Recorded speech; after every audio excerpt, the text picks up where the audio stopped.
bayramınız mübarek olsun.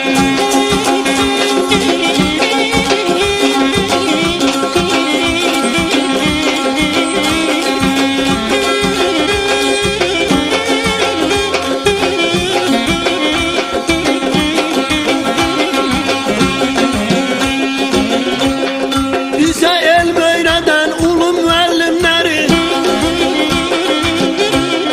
ellerinde gönçe tutan güzelleri,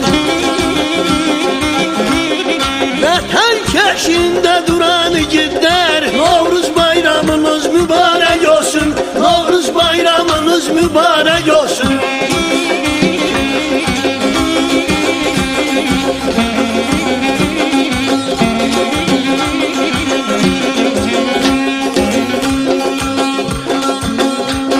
Sevgilim kış gelir yana yaz gelir, abele keyfimize neşe gelir, saz gelir. Bu bayrama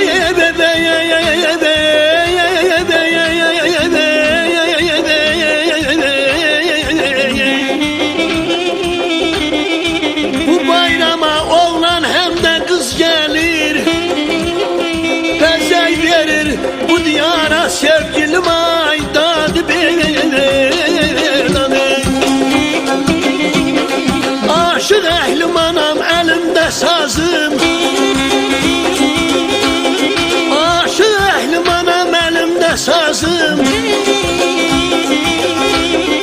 Yaylı bir ellere şirin avazım,